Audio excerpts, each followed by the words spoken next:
TASS and RIA Novosti report that Russian warships and submarines are monitoring the movements of US and NATO ships in the eastern Mediterranean. The publication cite military and diplomatic sources.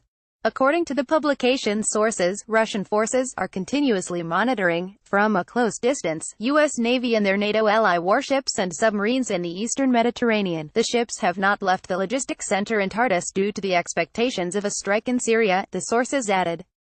Ships dock at the base in Tartus to replenish reserves and complete repairs.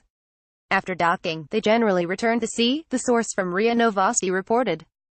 I want to remind you that the resupply and maintenance point in Tartus is used by our naval task force in the Mediterranean Sea only for replenishment of reserves and minor repair works, he said. On April 11, Image Satellite International (ISI) reported that, based on satellite imagery, Russian naval forces had disappeared from Tartus. He also noted that these ships were deployed at sea due to possible future strikes on Syria. The company said that only one Russian submarine remains in Tartus. According to ISI, the ships Admiral Grigorovich and Ropucha, as well as the cargo ship Engineer Trubin, have left the port. On the same day that ISI reported the disappearance of the Russian ships, U.S. President Donald Trump published a tweet urging Russia to prepare for a missile attack on Syria by the West. The U.S. and its allies have threatened to strike Syria in response to Damascus' alleged use of chemical weapons against the city of Douma in early April. The World Health Organization (WHO) reported 43 deaths and 500 injuries indicating signs of toxic chemical poisoning.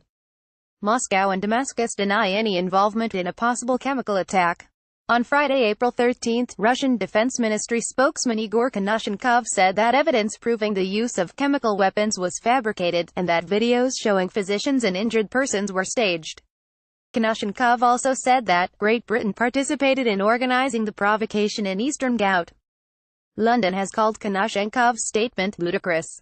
The British Foreign and Commonwealth Office said that Moscow is trying to blame anyone other than Syrian President Bashar al-Assad for what happened. White House spokeswoman Sarah Huckabee Sanders said that U.S. intelligence has not confirmed the Russian Defense Ministry spokesman's statements. Russia, U.S. Navy, Syria, WHO, Trump, Assad comments.